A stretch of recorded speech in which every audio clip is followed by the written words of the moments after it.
Hello, and this is the awkward GM Corbin. Today we'll be going over They Came from the Cyclops' Cave. I was just about to say beyond the Cyclops' Cave, but that is not the point. If you missed our video that we did, our stream that we did the week before, or if you're catching this up on YouTube, this is when I do character creation for a They Came From as a beginner for the beginner guides episodes. I am the awkward GM Corbin. I can be found on YouTube and through various social media. And just to get started, if you're really interested in other stuff that might be going on at Onyx Path, They Came From the Cyclops' Cave, obviously, is on Drive-Thru RPG currently.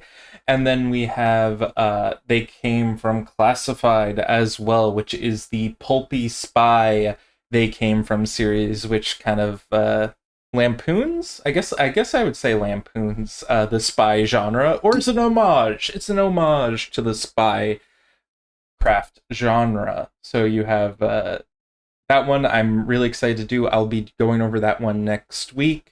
A game that I probably won't be going over anytime soon, however, is going to be At the Gates, which just they announced, I think, last week that their backer kit is going to be going up in May 17th, if I have that dedicated to my memory, because I'm really excited about that one. It is a JRPG crowd.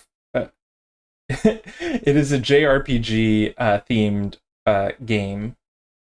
And if I type Linktree in the chat, you guys should all see this stuff. Okay. I've added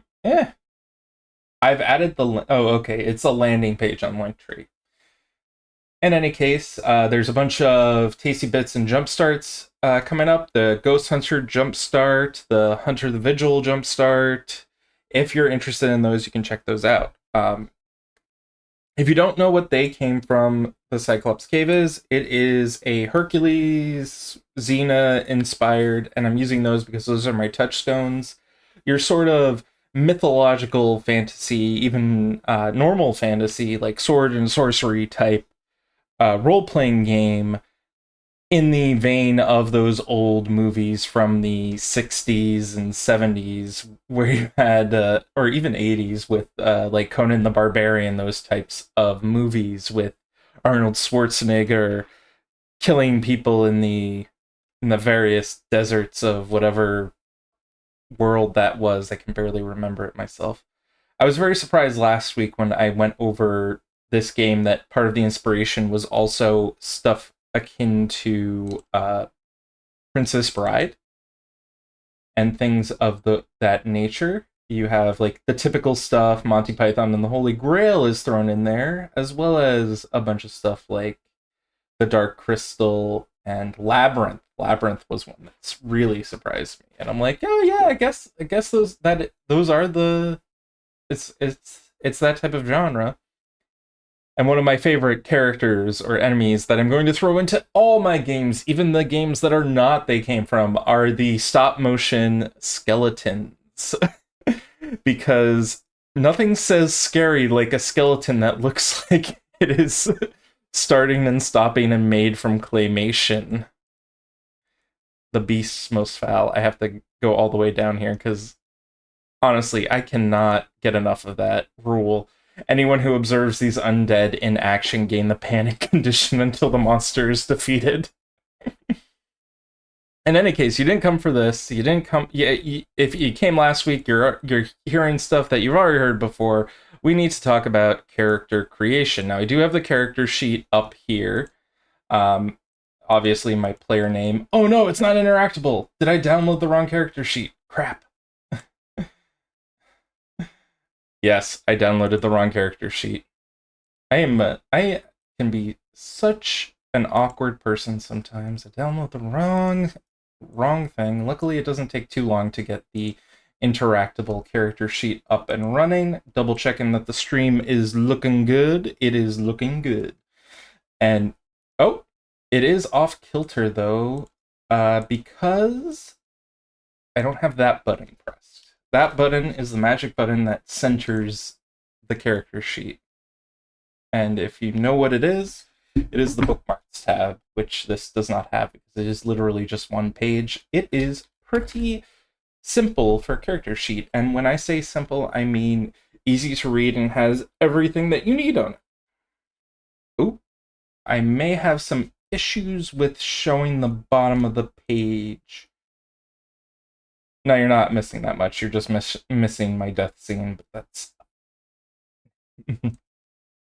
In any case, character creation, this is using the... they came from... this is using the story path system, which they came from. They came from the anthology, uses a early version. I'm not quite sure what the term would be, but it has an appendix for the Storypath Ultra rules. So if you got that one, I'm excited for when that one comes out. I'm excited for when any of these come out because it means I get to show you what it's like to be a new player for this. You want to create adventurers worthy of a mythical saga. That's the prerogative of divine beings. You must be a god or a demigod in disguise, dear guest. If it's guidance you seek, though, then it's my duty to provide, as true as the stars shine above us tonight. By sitting down and wielding the mystic thoughts of power, you forge a character to send on an adventure along with all other exalted companions. While you, as a player, watch from above and influence their decisions, the director makes sure to endanger them with epic challenges and foul enemies. Together, you shape the world around the adventurers and turn their actions into myth. So, this game is a game of noble heroes, wretched villains, and sorcerous glories. Its nature spans time and space through distant ages and infinite kingdoms, all bound together in the one single universal constant: heroism. Heroism. Sorry, there's a hyphen there. I don't know how to pronounce the hyphen. Now, whatever legend you dream into existence, it's the protagonists who fight against their nemesis with brave determination, the strength of their arm and wits and heart making the difference between triumph or death. Whether sent on their path by a crucible of hardships, a god's will, or a whim of fate, the characters ignore their role within the story. Likewise, unlike you, they have no way of knowing the theme, mood, and goals of their quest. Their gods are playing dice with them, after all. Anyway, first part of character creation is you come up with your concept, and I am going to jump in here and put in my concept as some sort of sword wielding warlord. Or I could probably put down something a little bit more mystical. Maybe I could be a studious wizard, or I could even be the warrior princess or something akin to that. You know what? Warrior princess, we're going with it. Put that one down. That's a little bit more interesting. So I have the overall concept. I have a short-term aspiration and a long-term aspiration. Long-term aspiration, let's say take the throne. That's always one. Short-term aspiration, make a name. No, make a name for myself would be a long-term one. Let's just have the goal as being kill a fabled creature. And then another short-term goal is spit in the face of what's manners. I don't know. I forget the word. There's a word. It'll come to me. And I need to just double check. Nope. Okay, we're doing good.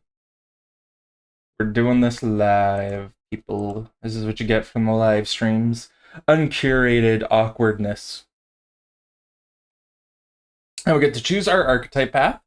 We have an origin path, and we have a quest path. And I do need to make sure that I note down these skills that are related to them, because that will come up in a bit. Your roles are akin to your background, your character's background, or your character's class or origin. I would say, like, in other systems that might include race, but I'm not sure about this system itself. So, path creation, concept, archetypical path. So we have the champion path, the dreamer path, the inhuman path, the puppet path, the sage path, and the scoundrel path. I had covered these a little bit in the last session, last video. The champion path is your typical type of, like, fighter, veteran, soldier type character. Your dreamer is the character that is. Oh, let's go up to where those are listed, because so the dreamer is the type of character that edges everyone, like, gets people to have their spirits raised, and I would say it seems to be akin to a bard. They're the heart of the party. The inhuman is the monstrous creature. The puppet is the fey folk type character, and then you have the sage, who is your wizard. This reminds me so much of Gauntlet. Oh, that was such a good video game back in the day. If you ever get a chance to find the old N64 version of Gauntlet or the arcade version of Gauntlet, give that a shot. It's a wonderful video game where you play as these types of characters fighting. And it was a quarter eating machine, so your health would actually deplete and you had to find health items to keep yourself alive. Now you have the scoundrel here, who is your typical, like, roguish type character. Your criminals and whatnot. I always look at roguish type characters or the scoundrel type characters, and I think of Ace Rimmer from Red Dwarf. That was a good show back in the day, because he was a bit of a scoundrel, but he was lawful good, or just good in general. What a guy. Any case, I was gonna do the champion, but now I'm like, Inhuman, that Medusa type character looks pretty cool. I think, like, I'll do the warrior princess character, but cursed. So cursed to be inhuman. So we'll put that down as the archetype as inhuman. My archetype is inhuman. Not inhuman, inhuman. I'm terrible with words. Ask anyone. I'm a bad person with words. So our skills are that we can choose from are athletics, close combat, enigmas, and survival. So athletics, close combat, enigmas, survival. Athletics, close combat, enigmas, survival. And I will remember that till I die now, because it's stuck in my brain. So I'll just put an A next to it. Yeah, they're there. Okay, so that's our archetype. I like an inhuman character. I like the monster that tries to not be a monster. Now, an origin path. This describes your character's past and upbringing, whether they led a prosperous life fated by the gods or have forged their own destiny from the confines of a shadowy alleyway. You've got the chosen one archetype. We have got the folk hero. Great mystery. No one truly knows where you came from, adventurer. Perhaps not even you. Some people say you were born of a reckless spell cast by a sneezing sage, or at a sinister deity conjured you from the ground itself. Similar to the Chosen One origin, your origin is more of an unchosen experiment of arcane chaos. That sounds very much like it. Noble also could be one, but and pariah, because if you're cursed and people don't want to be around you, I think great mystery sounds pretty good. Empathy, enigmas, mysticism, and technology. Empathy, enigma, and technology, mysticism.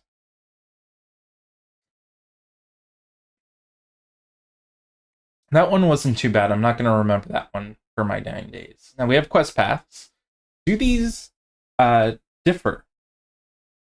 At the start of each story, every character gains one quest, provided they don't decide to keep an ongoing one.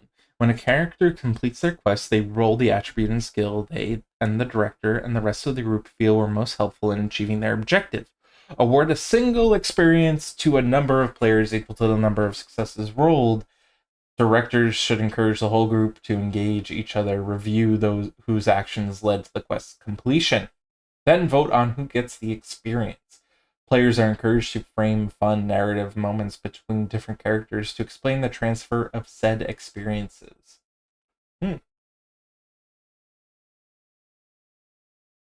It seems like it's a shared one. That's an interesting concept I haven't seen talked about. I've seen shared aspirations, but I have not seen shared paths. Oh, I am a mysterious origin. Didn't write it down.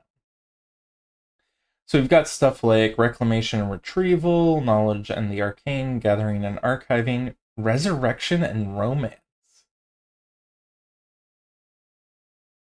Heart turners can be those who seek to sway rival warlords to their side of a conflict, or who've set out to find their one true love awaiting for them in equal measure. Monster hunting, thrill seeking, vindicator, redemption, and revenge. Let's look at the monster hunting one, because that one's a little bit more open ended.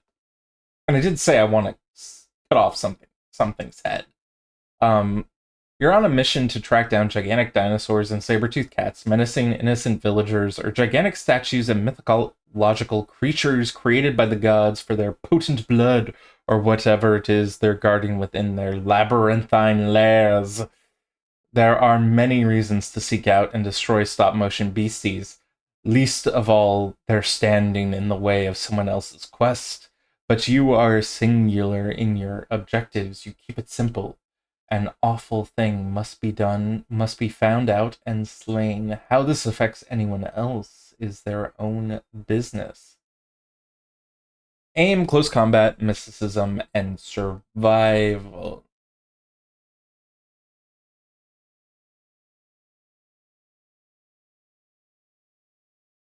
Okay, I've gotten a lot of crossover here. The OA. AOA. AO. In any case, my brain goes to weird places. Much like a lot of people's brains go to weird places. You think of things and they just pop off the top of your head. Uh, 3 skill dots to your origin path, 3 skill dots to your quest path, and 3 skill dots to your archetype path. So, quest path. I'm definitely not going to have a lot of aim. I am definitely going to have a lot of close combat. So let's do the archetype first. Survival. I should have at least one in survival. I should have a Q in survival, not a Q in technology. Get away there, Q. Now, the Star Trek reference. Why? Why do I think these things? In any case, we have the athletic. So A, we did close combat. We do have 1 dot in survival, so that's A done. Now we go to O, which is the origin. Oh, quest, monster slaying. Quest path. Origin path. Empathy, enigmas. You know what? I'm gonna take 1 dot in empathy, and I'm gonna take 1 dot in mysticism. And do I take another 1 dot in enigmas? Take 1 dot in enigmas because my character has a mysterious background and knows like weird things about curses probably, or traps and things. Mysticism. Yeah, I've got mysticism that locked down. Now with the quest, I'm definitely going to put a dot in close combat, another dot in mysticism, and another dot in survival. So I've kind of got myself one big close combat, and then I've got 2 medium-sized things and 2 small things. Now the next part of the skill creation, skill filling out, is I get to assign 6 dots to anything I want.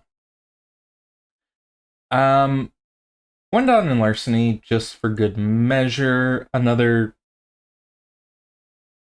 dot in should be persuasion or command. I'm going to do persuasion, and then so that's 2, and I have 4 more left. Fill it out. Put 1 more dot in close combat, 1 more dot in survival, and then I have 2 left, and I'm going to put them in culture. Because my character is a cursed warrior princess. So that last one, princess, should at least give me some modicum of culture.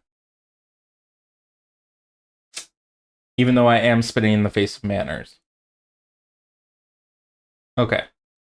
In any case, attributes. Each attribute starts with a single free dot. Assign your primary, secondary, and tertiary attribute arenas. You have 6 dots to your primary, 4 to your secondary, and 2 to your tertiary. Oop, I minimized the character sheet. Curse you, Adobe Acrobat. Or Adobe PDF Reader, or whatever it is. In any case, intelligence. I'm just gonna put 1 dot in cunning, 1 dot in resolve. Warrior princess, I'm going with Xena. Xena wasn't really that intellect. Well, maybe she was. I don't remember a lot of the 90s. I was a kid. It wasn't anything nefarious. Let's see, might. Okay, I'm gonna do my secondary as my presence, manipulation, and composure. I'm gonna have 2 in composure, 2 in presence, and manipulation is bad because I'm not gonna be a cunning individual. Might, however, I have 6 dots here. I'm gonna put 3 in might and 2 in stamina and 1 in dexterity, just so that I'm not quote-unquote min-maxing, or as it were. Let's see here. So choose a favored approach and assign to a dot to all of those within the approach. So it's definitely going to be top 1. Force is my favorite approach. That is not a checkbox. That is, I don't know. All of those get +1. And I'm going to give myself a +1 to stamina. You know, I never have an extra dot of... I never have, like, a lot in the resistance stats. Because usually when I'm playing a character like this, I would be like, oh yeah, I'm going to go finesse all the way because I like being a stealthy character. I play Skyrim and I'm immediately going stealth archer. I play Fallout, I immediately go full set of power armor with the deliverer pistol, sniping everything. I don't know why. Maybe it's just because playing a character who's like a meaty, like just a bag of hit points isn't that fun to me always. But then again, if you're playing too many stealth characters, then you have too many loner type characters. Anyway, trademarks. Assign 2 archetypical related trademarks and 1 origin related trademark and 1 quest related trademark to the appropriate attribute or path related skill. Okay, so if I go back up here to... Oh, I'm inhuman, not champion. I decided against that. Eyes in the back of my head, just stretching my legs, licking wounds, traps just like Grandma used to make. What sharp teeth I have. So I'm gonna, you know what? What sharp teeth I have is a pretty good one.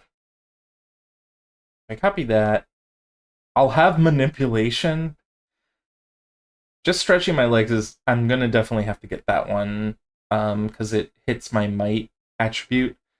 But like, there's nothing here for presents. I'm an inhuman monster. I should have all the presents. But I'll do this. Sharp teeth I have. And then just stretching my legs.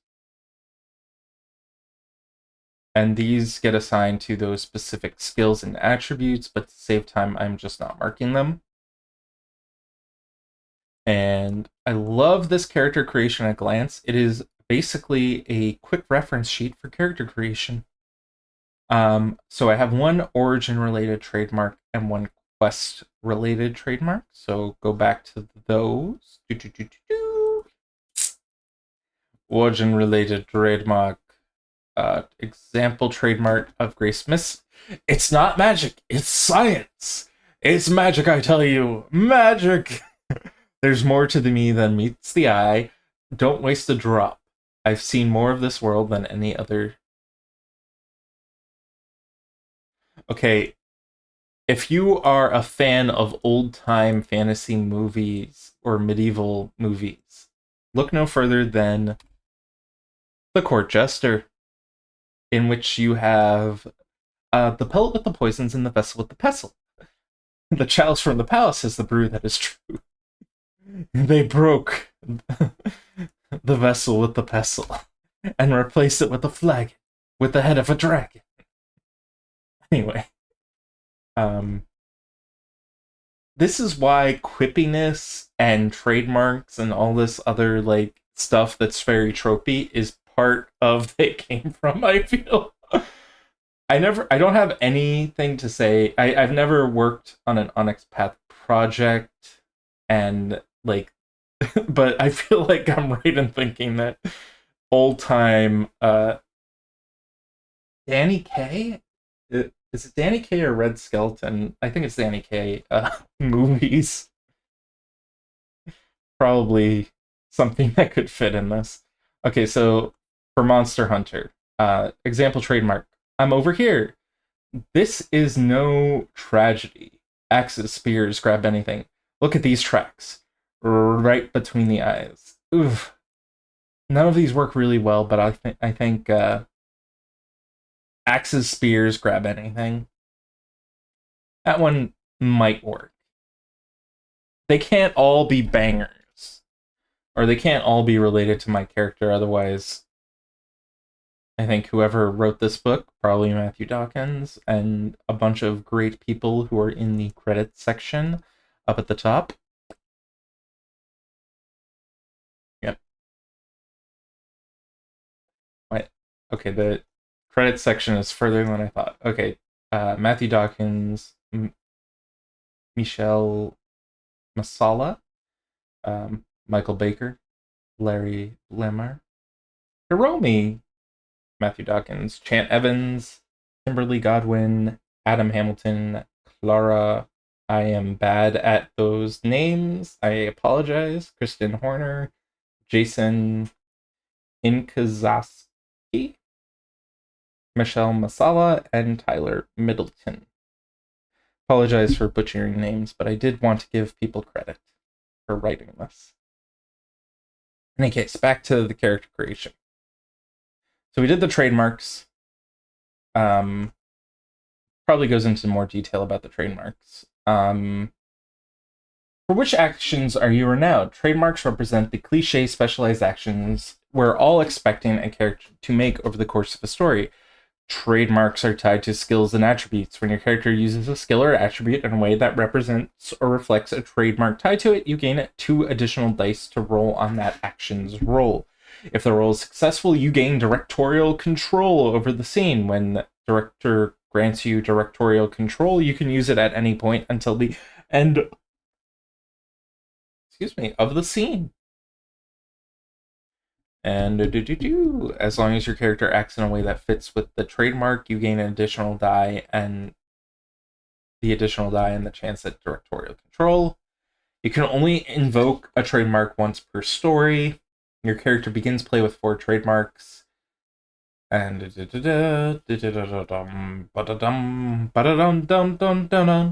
anyway, that works. We do make a relationship and connections with other characters here. So if I go character creation at a glance, assign intensity ratings for each party member to describe your relationship. Assign 3 connections, 1 for each path. Connections can be contacts, factions, and access to a location, group, or helpful object. You can build the connections during roleplay. So assign intensity ratings. So relationships are different than connections. Got it. Connections are with NPCs. Relationships are with player characters. So in a 4-player, for every character, you're going to write down an attitude with an intensity rating. Determine how your character feels about the others in your group. These feelings can be positive, negative, ambiguous. Since you're defining character relationships, defined relationships only go one way, the other character might reciprocate the same feeling or sees yours in a completely different light. The example would be, oh, you love this person, but the other person just hates your guts. In a 4-player game, at character creation, add a level 1 intensity to one character, 2 for another, and 3 for a third. If there's more than 4 people in your group, alternate between additional level 1 and level 2 intensities.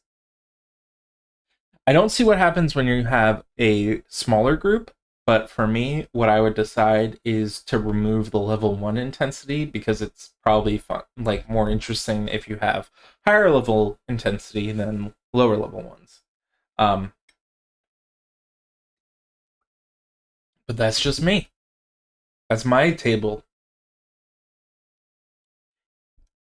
Sadly, I cannot run this game for myself unless I use solo rules, but I'm not sure if that's something that Onyx Path would agree to on the channel, but it would be interesting.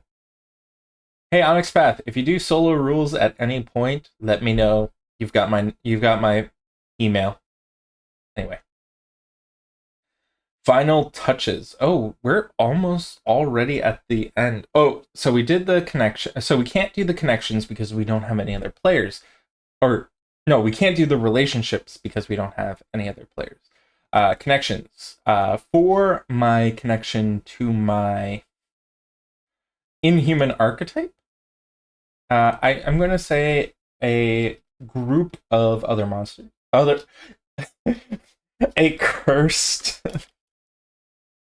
A cursed nobles support group. You love to see it. Mysterious origin. The wicked witch who cursed me. You know what? Not wicked witch. Let's go Beauty and the Beast here. Let's go the fairy. The fairy queen who cursed me. And then what's the last one? We have the monster slaying. Oh, of course, we have the monster slayer group that I am a part of. Monster slaying guild. You know, we kill monsters, we chop them up into meat, feed them to our cats. Monster Hunter reference, if you are so inclined. In any case, we'll keep on going here. Quips. You know what? That wasn't in the derive. That wasn't in here. Where are the quips? Oh, they're part of the final things final touches to your character. Your bold adventurers are complete, and this final phase will grant them abilities and features that will make them into the limelight as a legend of the realm, as well as the big screen. Assign 3 tropes, 3 quips to the character. Tropes are special abilities useful to any character in the midst of a fantasy adventure, while quips are those epic one-liners they're bound to say at the perfect time. Tropes and quips give your character that extra pizzazz. I knew it was pizzazz. I was just testing you. Now, pick 2 tropes from your chosen archetype list and a single additional trope from any of the 5 remaining archetypes. Next, choose 2 quips. Okay, so let's do the archetypes first. So I get 2 from Inhuman. So 2 tropes from Inhuman. Arm like a catapult. Breaker of chains. Darkness is my ally. Ferocious roar. I read the thing about tropes, and I forgot. Okay, they're just useful to any character in the midst of an adventure. Okay, so if I look at the tropes for here, let's just look at one in particular. Iron Stomach. Let's play it like Civilized Beings. Okay. You recognize your natural gifts and put regular humans at a disadvantage. You know you can trounce most, but you want to give them a false sense of hope. That maybe they can take you in hand-to-hand combat. Once per story, you can trick a character into fighting you mano a mano, no matter how ridiculously one-sided the fight will be. You gain a +1 enhancement on all rolls during this fight. Totally doing that. This is a nice ability. So that is a trope. And then I got one more trope, I think, and then I get one from anything else. Double checking here. 3 tropes and 3 quips, yeah. So it was just one more left.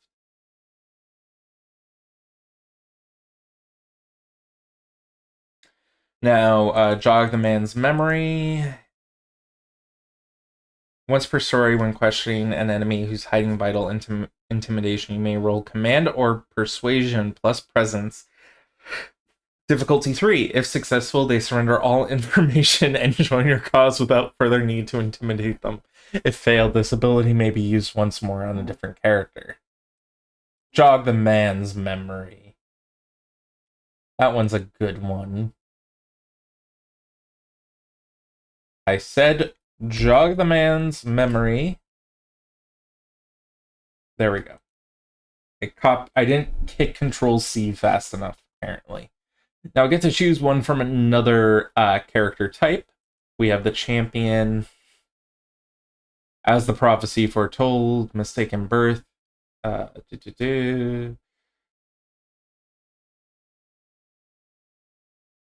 Once per story, when it's time to accomplish the prophecy, introduce the real chosen one to the scene and describe how they saved the day. Okay, that's what? That's the worst. You're not the one. The other person is it. That's like Power Ranger Samurai. And that is a deep cut. I apologize. Okay, Battleforge, lifting with it. Toss a coin to your hero. Hero. I'm not a dreamer, I'm not a puppet. What's Sage? Maybe Sage has some ancient treaties. Bigger on the inside. So you possess a bag of questionable capacity that can hold non-living objects larger and heavier than it should. You can draw out an item 3 times per story, so long as you do not lose possession of the bag.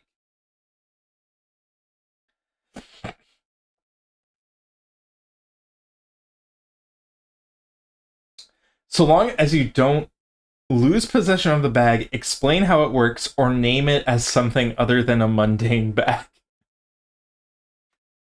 That's how you avoid copyright there. You can't call it a bag of holding. If you do, it loses its power. You need to... You know what? We found the ability that makes Mary Poppins work in this game. Experimental devices, the lamp. You can summon the supporting character. There, you know what? I'm gonna go back to the champion, maybe.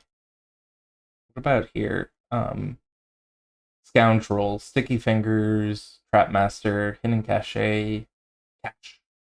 Just Whistle. Where did you pull that from? See, where you pull that from? That now that's a bag of indeterminate size. What we got here? Shifting Masks. Itty bitty living space. Oh, I can, man. Everything is just hitting me very hard right now. What's the difference between a raven and a writing desk? Poe wrote both. Wrote on both. Anyway. Let's see. I guess Battleforge is probably like a useful one.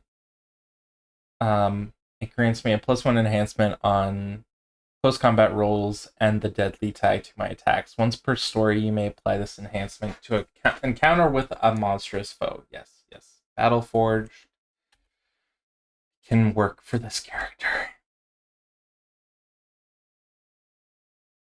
Now, what are the other final touches I need to do? 3 clips.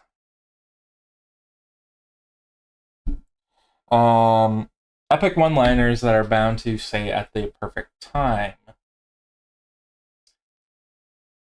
Next, choose 2 quips from any of the 6 quip decks. Draw them blindly. You could choose your quips from your character's archetype deck, but sometimes you're doing something different. Okay, so I just got 2. Oh, and a third from the top of a unified deck. Okay, so this would have to have other players doing it, but we can look at some of the quips here. What page are the quips on? Are they usually in the appendix? They're in the appendix. Okay. Oh, it's a 30. You know what? I'm gonna roll some dice here, and I won't be able to get the first 3, so I am the brute squad. You shall not pass, and I love breaking things. I'm very good at it. Are 3 quips that I cannot get. So I got a 10 plus a 5, so that's a 15 plus an 8, which is a 23. How can something so important be so small? 1 quip from my inhuman thing. Oh, I get to pick them. Right, and then I randomly draw. Okay, so I can be part of the brute squad. I love breaking things. I'm good at it. Can I have your hand to keep? Everything I have is big, including my heart. Don't you dare break it. Don't be a fool. I don't want to kill you. My people have a word for this. Wizards, I hate the guy.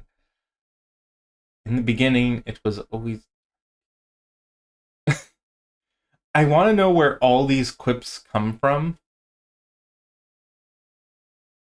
I am just...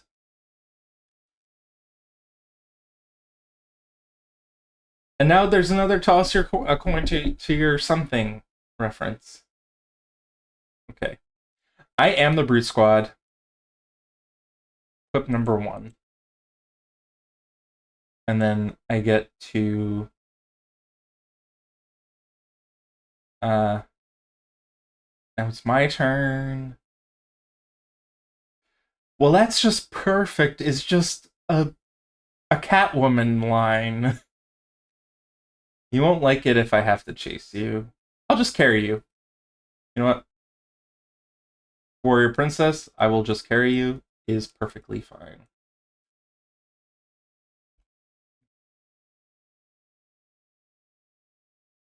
And I cannot, for the life of me, copy and paste this like I normally do. It has something to do with Adobe.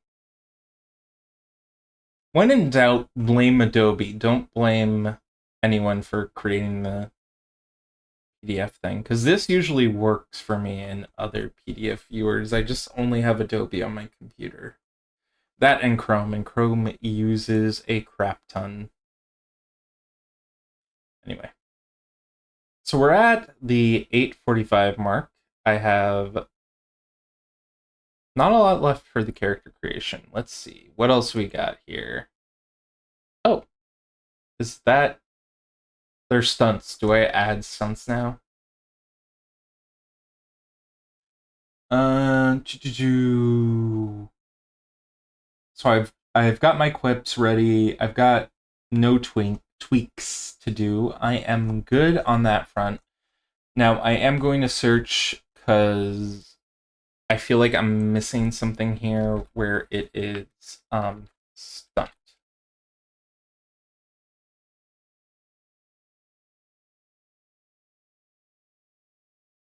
Okay, I don't have stunts.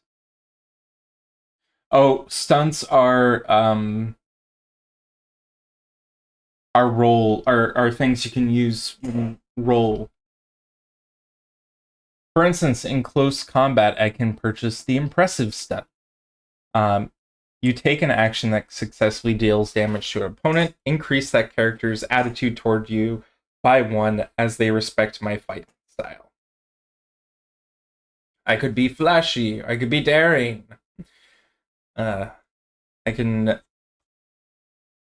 cut up vegetables very quickly. What else we got? Quests. I think that's it. That's as far as character creation goes. I am going to look around and see if I missed anything. Um, oh, the riddle of the 5 questions. I remember talking about this last time. The foundation. What's your name? Did you adopt any of your parents' names or other traditional family titles? Where were you born? Do you remember? What's your cultural heritage? How old are you? What is your gender identity, if anything?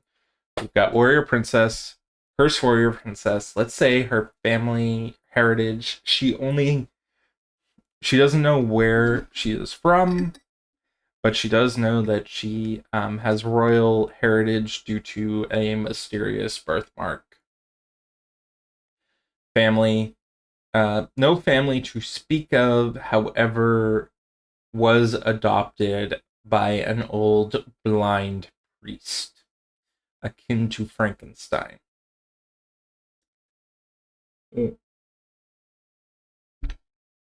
What was in the world? What was the last struggle you experienced? How did you cope with it?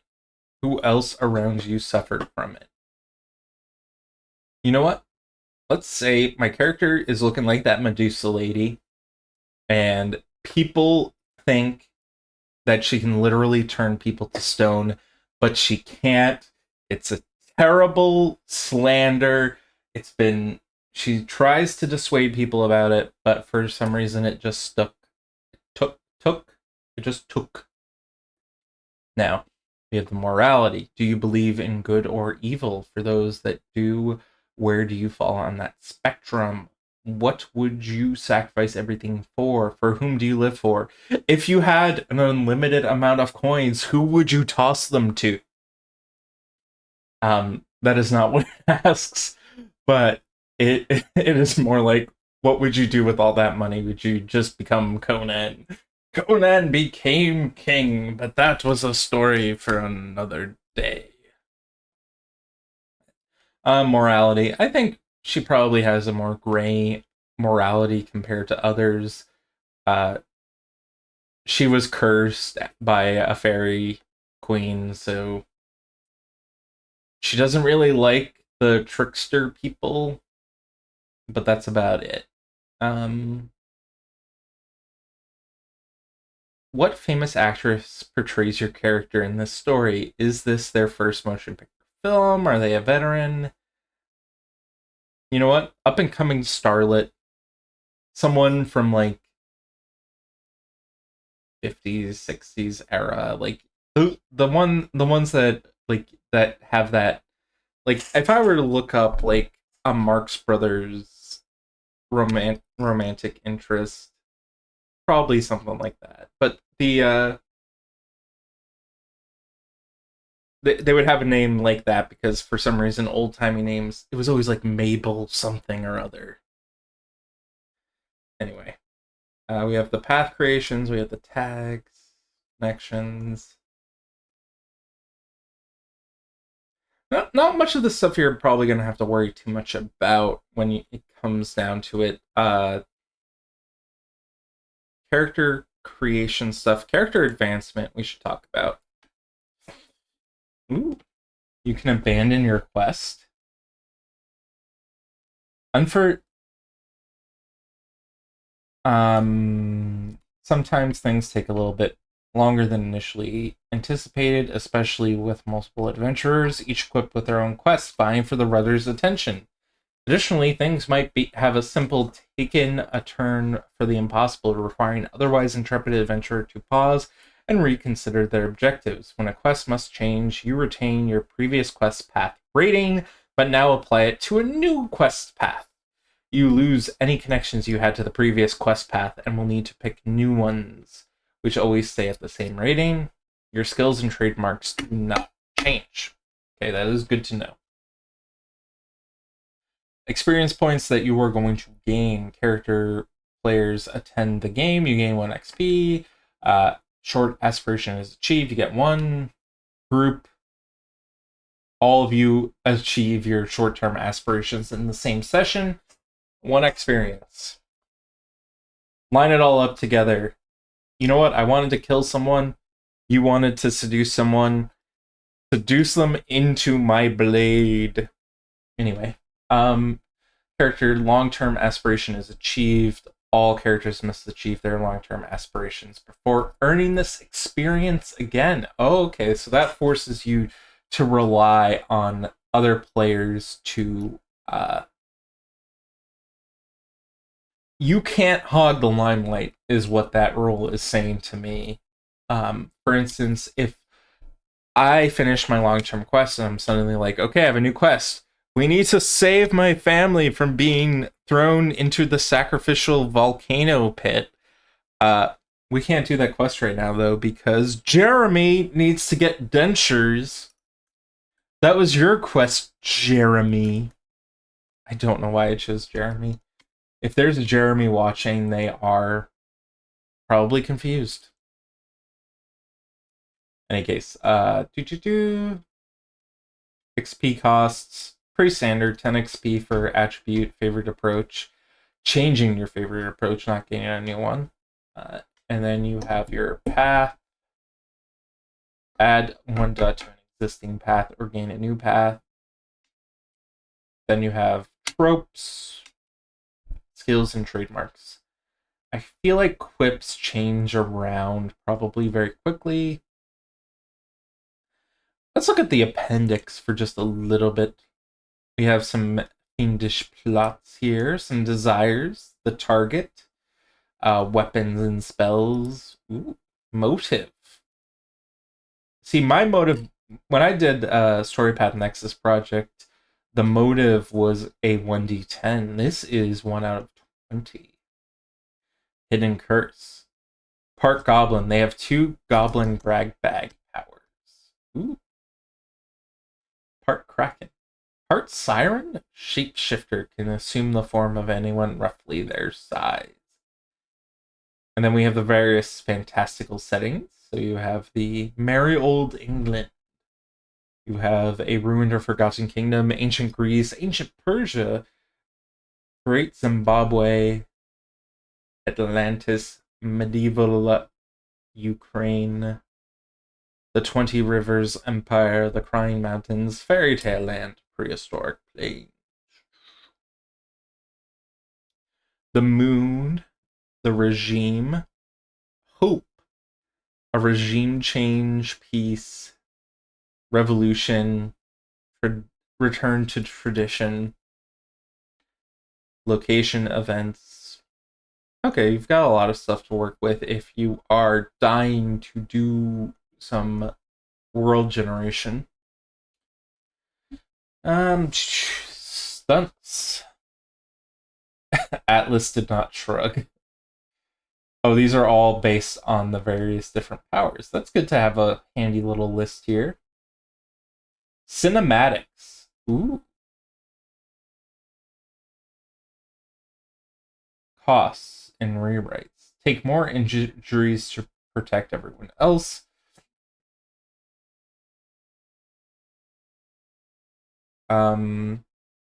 Blast from greatness. Reduce a target's scale and deal massive damage. A common bond. Reveal a personal anecdote endearing you to nearby people. I was once a farmer like you, and then I hit a guy in the knee. Suspicious luck. Dogpile. Okay, all these are... Where are the cinematics? I did not look at the cinematic rules, and we have like 5 minutes left before I have to dip out.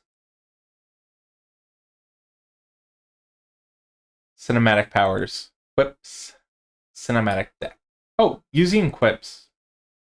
Well, if it's your quip, if you feel it coming, once you've delivered your quip, show your comrades in arms and let them vote and to decide whether it was truly the right moment. If your fellow players and director tie are cheering too or laughing too hard to vote, you can take an additional die to your next action. Successful or not, you may choose to retain the quip or discard it, and then draw a new one. Those are the quip lists that we covered earlier. Cinematics. Picking cinematics. At the start of each session, have the group select cinematics and magical effects they'd like to use in that session. Players can discuss which cards they should pick or select them in secret. Either way, the players should select one card per player or 5 of each. Or 5 of each? Select one per player or 5 of each, whichever is greater. Oh, okay. The director may provide hints as to which cinematics might be particularly good choices for the session. When all the session cinematics have been selected, they should be placed somewhere where all players can see them clearly. Once it has been selected, flip it face down. Once all cinematics have been used, decide whether they want to reuse the cinematics or if they want to draw a new set. They cost stuff. They cost rewrites from the writer's pool, which is equivalent to momentum, if I remember, from Trinity Continuum. There's essentially a resource that you get for failing some roles and doing good things that the GM likes. And here's the list, reprinted from the appendix, I think. Accepting the toll among the giants' animal friends. Okay, yeah, these are the same ones. And they go into more detail on how much they cost. So that's it for They Came from the Cyclops' Cave. Thank you so much for sticking around to the end if you have. I will be back next week where I will be talking about, or actually, I don't know if it's next week, but the next time I'm doing this, I'm going to be talking about They Came from Classified, which is another game I'm really excited to be a part to be able to talk about. I really wish I could. Actually, I did run a game for They Came from Classified. It's less of a beginner guide and more of a second timers guide. So to put a little hint in there, there is a of what to expect. There is a spy group called Smersh, which I, for the life of me, thought was fake, but is actually a real spy group from Russia in the like Cold War era. The more you know. Like KGB, I get chills. Smersh, I'm like, is this like a kid's game? Like, is this the game that I would play on the playground and get beaten up? Because literally it's just beating people up and not actually a game? Who knows? Anyway, I've been the Awkward GM Corbin. You can find me on YouTube. I am doing a video that's going up tomorrow about another role-playing game, but it's not Alex Path 1, so I'm not going to name drop it. Thank you so much for watching, and I hope you have a good one. And reminder, many worlds, one path. Many worlds, one path. I believe that's the saying. Anyway, bye. Oh god.